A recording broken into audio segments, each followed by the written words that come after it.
What's up, Duke fans? We're back here, another episode of the Brotherhood Podcast. I'm Ryan Young. I'm joined here by my co-coaches for Team Dallas this week at K Academy, both Marshall Plumlee and Grayson Allen here.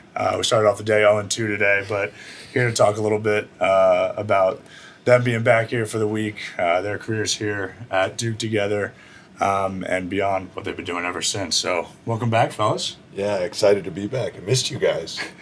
Yeah, it's good to be here. What K Academy is this for both of you? You guys are both probably pushing 7 or 8 now, right? I've probably been to, well, I don't know. I'd say this 7 for me. What's this for you?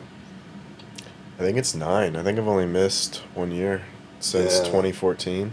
Yeah, he normally has nothing better going on, so he can come to every single one. But some of us have lives, and I try to get back when I can, but I'm a normal person. What keeps bringing you back then, Grace? I guess you start since you have more. Yeah, I mean, it's coming back to see everybody. As annoying as Marshall is, it's nice to come back and see him and all the other guys I played with, or the other guys that were here when I was an incoming freshman, older guys kind of showing me the way, talking to me about their past Duke experiences. So I have relationships with all these guys, and it's always cool to come back to the campus, be back in Cameron, and it's fun coaching some old guys. Yeah, I think for me, I just copy what Grayson said. We go on, the Duke players go in so many different directions. You've got guys playing in the NBA, you have guys in the playoffs, guys playing overseas, and for me, K Academy is a chance to pull as many of us together as we can, and I jump at the chance I get to see these guys and have them all in the same room again. So it's a nice homecoming feeling. Yeah, absolutely. Can we talk a little bit about you guys' time together at Duke? So 2 years together, obviously the national championship in 2015, but let's go even back further. I thought it'd be funny to bring up first impressions of each other. Do you remember the first day you guys met on campus? That first would it have been K Academy? He hosted me for my visit. Yeah, I hosted him for his visit, and he wasn't sure. He didn't know what Duke was or whatever, and he was maybe about to go to UNC. I might be making this up. I don't know. But I convinced him. I am responsible for Grayson Allen. I convinced him on the official visit. I said, no, listen here, son, and I patted him on the head. I said, I'll take good care of you. I'll set you good screens. And I think that's how it went. And then you committed, or it was something like that. Just like that, yeah. That's how I remember it. Yeah. No, but first impression, I say a lot of dumb stuff. And whenever anyone will laugh at my stuff, I tend to gravitate towards them a little bit. So Grayson will laugh. He'll give me a couple pity laughs here or there. So I think right from the bat, I like Grayson. He'd listen to me. He'd give me the occasional chuckle. He's turned into a great friend, and I'm really glad he decided to come to Duke.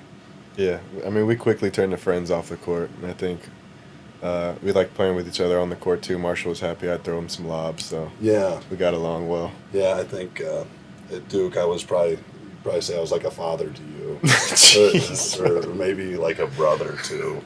I was definitely a skills coach for you. He would just, the amount of times after practice, he'd be like, Marshall, can you help me on my 3-point shot? Marshall, can you help me with my form? I don't think I've got it yet. And I'm happy with how you turned out, but I felt like a potter working with rough clay. Just so full of it. How about that 2015 year? Can you guys talk about that? Obviously, you both spent 4+ years here at Duke, so you'd seen so much. What made that 2015 team special, that year special at that time? Yeah, I mean, we had a really special group. I felt like all the guys were really connected. There was a legitimate, genuine friendship between everyone on the team. There was a legitimate respect level of each other's game. And I think that helped with how close our group was. Me being the guy, I probably got the most DNPs on the team throughout the beginning of the year. So it helped talking to Quinn, Emil, Marsh, those guys as I'm going through not playing and still trying to stay in it, still trying to improve and get better and keep my head in it. The closeness of the group, the quality of the leaders we had, the quality of the people we had on that team, I think was really special, and that's one of the main reasons why we were able to do what we did. Yeah, I double tap on what he said about the respect for one another. Grayson was talking about how earlier in the season he maybe had occasional DNP, but in practice he was cooking. Like he was playing great. He was ready. So even though he might not have been on the court, when he did come on the court, and everyone remembers the Wisconsin game when he came through big for us, it maybe surprised people who hadn't watched a ton of Duke basketball up to that point, but as teammates, we knew that he was capable of that and more, and I think there was this confidence in each other that, hey, like, I don't know how you're going to stop Jahlil Okafor, but if you do, how are you going to stop Quinn Cook too? And if you manage to do that, like, how are you going to stop Tyus Jones? And there was just always a next man up. And I think I really like what you said about respect for each other. I love that team. Here we go. Can you guys dive back in? You mentioned the DNPs, and Marshall, you're a guy that redshirted and worked your way up over the years as well. And that's something that's certainly more rare in college basketball today. Can you talk about what that kind of process was like and how you stuck with it and what made you stick with it? Yeah, I wish I could say that I had a good attitude throughout, but there were sometimes like I was I was feeling sorry for myself, or it's an emotional roller coaster. You have these expectations, and really through those ups and downs, I felt like I grew up a lot. I wish I could go back and talk to the younger Marshall and shake him and tell him to be patient and hang in there. But I'm fortunate. I got to end on a high note. I got to end playing with guys like Grayson and Brandon Ingram, and I felt like I got to finally see the light at the end of the tunnel and see, oh, this is why. Those times were so rough, and this is why I'm doing well now. And honestly, I think part of me doing well, which isn't like a fun or sexy thing to say, is I was just older than everybody when I was a redshirt senior. I was 23 years old, so it's a little easier to push around like a 17, 18-year-old on the floor. So I had that going for me. But yeah, I'd say that pretty much sums up my kind of uneventful first couple of years, and then the last couple of years where I got a little bit more time on the court. Yeah, I mean, it's a little bit easier for me to look back on my freshman year and say I had a great freshman year just because of how it ended. But, like, we played Wisconsin earlier in the year. I didn't get on the floor. There was a handful of games before that I didn't play. In the NCAA tournament, a couple games I wasn't in the rotation. I just got in at the end when we were up 15 for garbage time minutes. So it was tough, and, like Marshall said, you start to get into a bad headspace where you're feeling sorry for yourself, you're trying to find excuses, whatever it is, and there's like in those little moments you have decisions to make, and it's, okay, am I going to continue down this pathetic little path and just feel sorry for myself, or am I going to get in the gym, view this as we have a really special team, the guys that are playing in front of me, and the reason I'm not playing is because our team is so good. And that doesn't take away from what I can do as a basketball player, what any of the other guys that weren't getting on the floor could do as a basketball player, and just continue working on the game. And thankfully, I mean, we had a good group. We had like 3-on-3 games all the time in practice for the guys who weren't playing as many minutes, and I think those really kept me ready. And I think I improved a lot from beginning of freshman year to the end. And so to do that while not playing was because I had good guys around me continuing to motivate me and tell me to stay ready and just continuing to work hard. Yeah. And like you talk about that growth, I feel like that's a super mature way to look at it that Grayson just laid out for us. And not to get too controversial or spicy on the podcast, but I feel like when people spend 1 year in transfer, or are so quick to pull the trigger, and that I want to go someplace else within college basketball where I feel like I'll have an easier route or better opportunity, I feel like they're missing out on a lot of that growth. To me, I think it's profound, the things you were saying, and I think it's wild to think you could have missed out on all of those realizations if you would have just hit the eject button. And now the NBA is a different thing. That's pursuing your dream. But I think guys that don't stick it through and explore, like see it through to the end of the school you signed up for, I don't know. We probably edit some of this out, but I don't like transfers. It gets tough. I mean, it is crazy to think about. Like I was just talking to someone, and it's like, if you go back and put my freshman year now, and I do the same exact thing. Let's say we don't make it to the national championship game. We just make it to the Final Four. I never have that game, and we don't win a national championship. Like, I'd be a guy who's everyone who's out from the outside looking in would be like, oh, he's probably going to transfer. Like, Yeah. comes in as a highly recruited freshman, doesn't Yeah. play that much. So it's tough for me to even like think about that, but it's just kind of a note to how much things have changed now, and it's a little sad to think about, but things are just so different now. Guys have so many more options. Yeah, and it's difficult. What if there's anything from your experience, both guys, that, like you mentioned, stuck with it for those 4 or 5 years? What's the biggest thing you try and tell kids that are going through the process now? Whether it is somebody that has a great freshman year, somebody that struggles because it's happening in every school across the country. If there's any wisdom you can impart, what do you think it would be?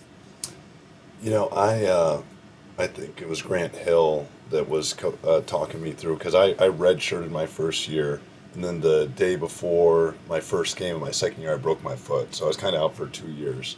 And Grant Hill told me to never to always be patient, but to never be satisfied, and that was kind of a weird like dichotomy to balance the two. But he was right, that I needed to be patient. There was so much development. I wanted to be a contributor right away, but I wasn't there yet. But I also, you don't want the other end of that. You don't want to be complacent or lackadaisical or satisfied with where you are. There are some people that unfortunately are just happy to be on the team and to get all the gear. And I think the great Duke players, yeah, they appreciate the bells and whistles, but they're in it to win and to be a part of winning. So balancing patience with never being satisfied, that'd be my advice. Yeah. Yeah, I think that's great advice. It's Grant Hill's advice, and damn right it's I agree with Grant Hill. Yeah. Let's move into to your guys' time post Duke. So obviously both different paths, but incredibly successful in your own rights. Let's start with Marshall here. So playing some time in the military, back to school, now pursuing a professional career. Can you talk about what's been driving you to these different places, and just, I guess, your path since graduating? Yeah, so I was fortunate to have a couple things I was passionate about. Coach K told me some people are lucky if they even find one thing they're passionate about. I was fortunate to have two, and that's I loved basketball, and I loved the military, or at least what I'd learned about the military up and through college. And I think a lot of what turned me on to it was Coach K, and seeing the impact the military had on him, and then seeing a lot of his former players from West Point who are, they'll come back, they'll hang around the program. So I had some seeds planted in terms of this interest in the military. It was kind of a slow burn that developed. And I loved both of these things, basketball and the idea of military service. But the way that I wanted to do both, you kind of got to be a young guy to do both. So it didn't feel like I could do one and then the other. So I was fortunate to meet the right role models. I met General Robert Brown, Coach K's former player, and a general, 6'7" tall guy. And he found a way that I could get an opportunity to play basketball in the NBA while also serving concurrently in the National Guard. So it's, I was like a reserve soldier serving on the weekends during the summer. And that was a lot of fun. But I got to a point where I wanted to really double down on the military side of things, and I didn't want to regret not pursuing it to the fullest. And I was a fringe NBA player. There's no shame in that, but I knew I wasn't gonna turn the corner and become LeBron James anytime soon. So, in the spirit of kind of half-assing two things and wanting to go all in, I switched to active duty. I became an infantry officer, and then I was probably the most proud of the chance I got to serve with the 75th Ranger Regiment.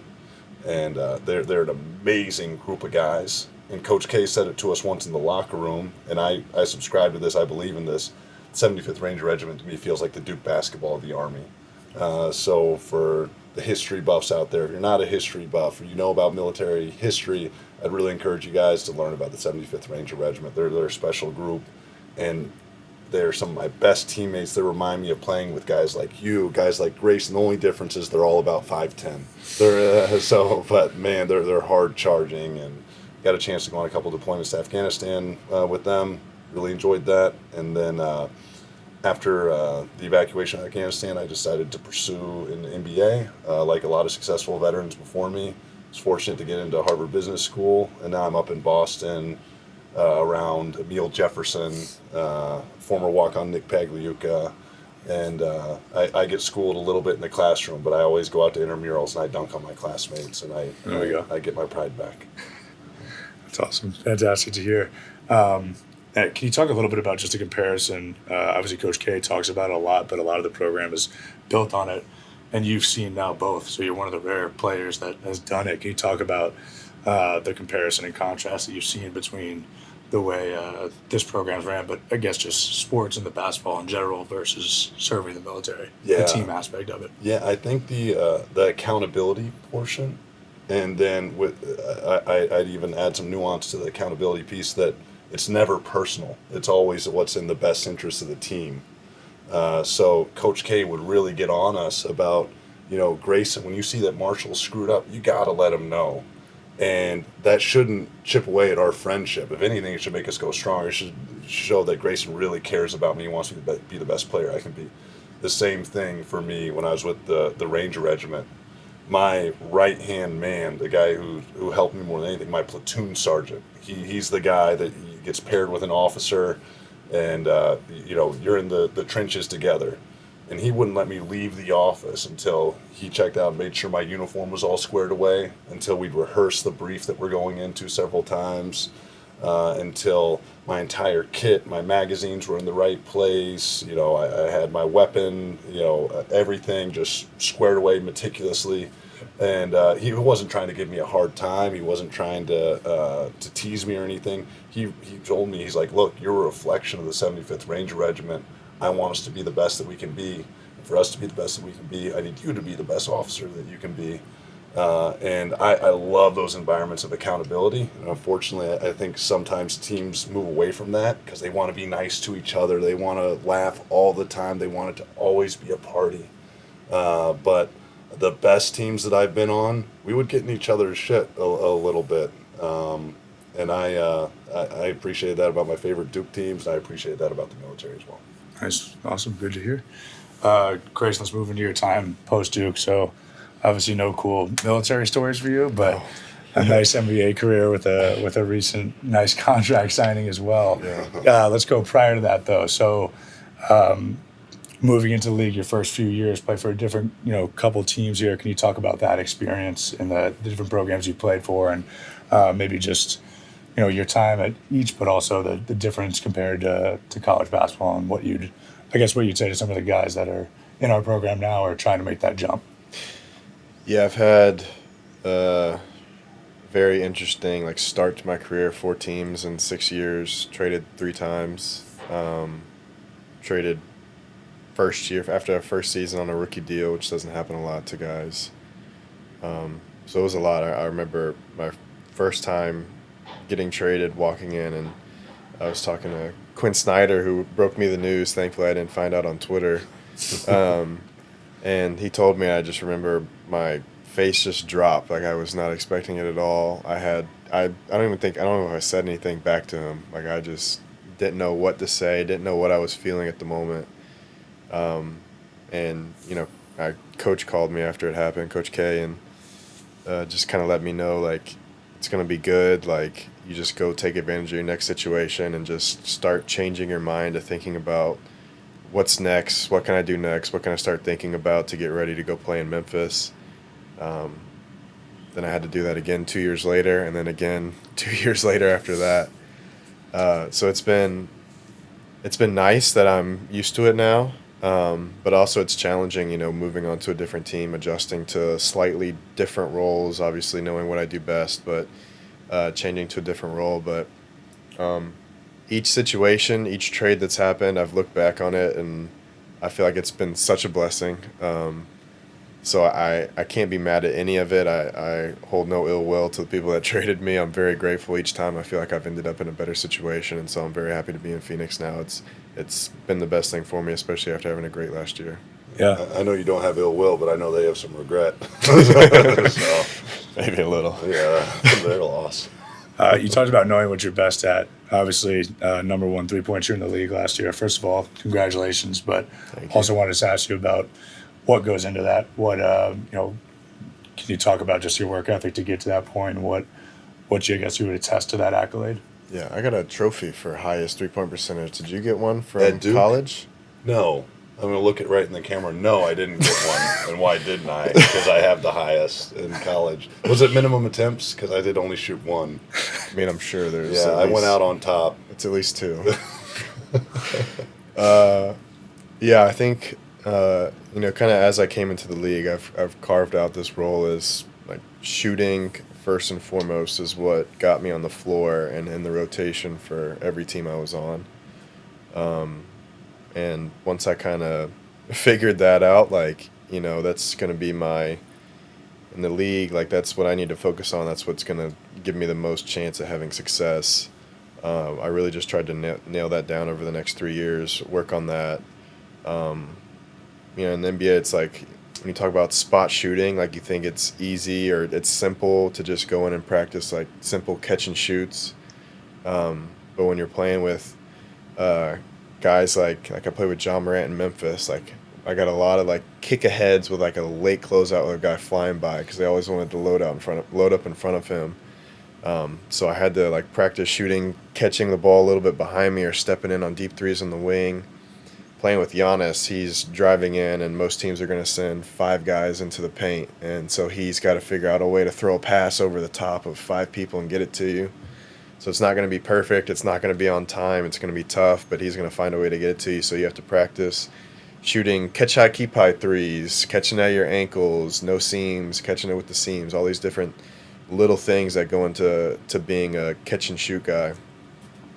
And now with Phoenix, like, I felt like I worked on those things for 4 years, and then I came into opportunity in Phoenix where playing again with 3 really great offensive players and being able to take advantage of their gravity. And, some games, like there were a couple of games we had matchups where teams were just face guarding me, and it's like, okay, we're going to see if we can win the game by making KD and Book go one-on-one, which I thought was crazy.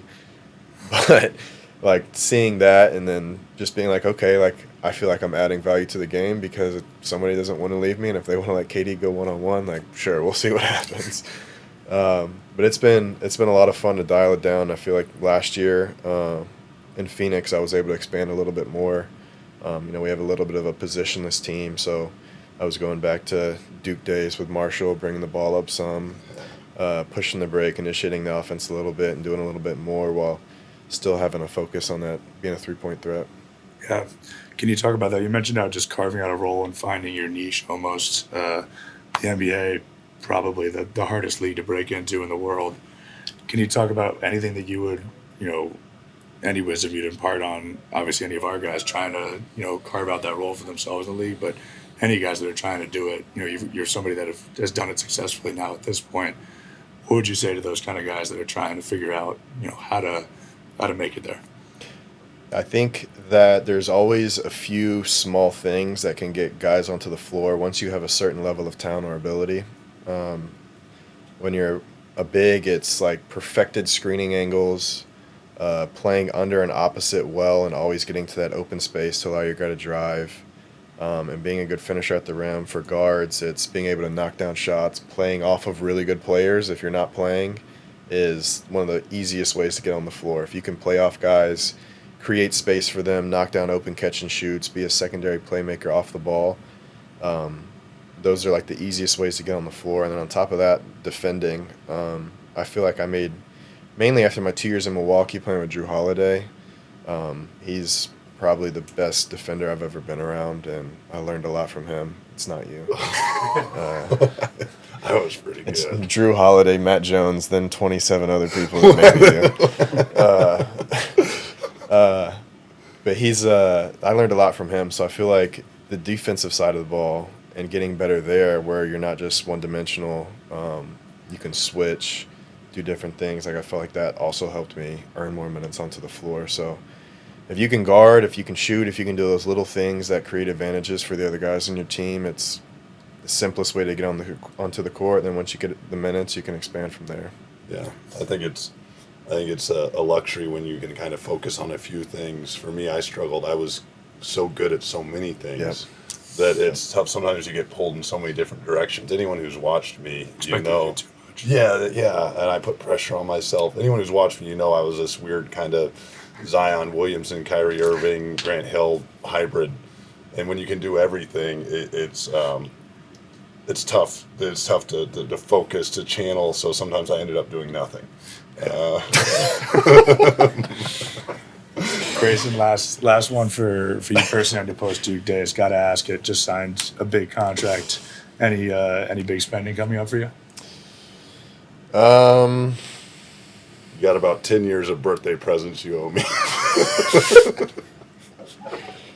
Yeah, probably paying Marshall back for hosting me on that visit. He's weirdly sent me a long text with a bill of things going back to like 10 years ago of stuff that I owe him. No, I don't have anything huge planned. Me and my wife are going to try to settle down in Phoenix, hopefully be able to call that home for a good amount of time and not be see another 4 trades in 6 years. So get a house there, settle down, and we'll see. Yeah, absolutely. Well, last thing for you both, we're coming up on the 10th anniversary of the 2015 national championship. What kind of goes through your head when you hear that? It's obviously exciting to be around this place, but 10 years since then. You're old, man. Yeah, I can't believe that it's been 10 years. I just get so excited to see every one of those guys. That's I think the beauty of the whole national championship. You always have something to be proud of, and even still, when we tune into the NCAA tournament, they're still showing clips from that Wisconsin game, and it's something to last forever. So 10 years, 20 years, 30 years, I'll always be happy to see these guys. And that was a really special moment. And it's the reason I came to Duke, was to be a part of something like that. Yeah, it's extremely special. I think back on it a good bit. Pops to my mind a lot. This year I went to the national championship game in Arizona, and it made me have an even deeper appreciation of what we did. Being able to sit there in a stadium full of 70,000, like I don't think I fully realized when we were playing there what that size of a stadium is and how crazy it is to play in that environment.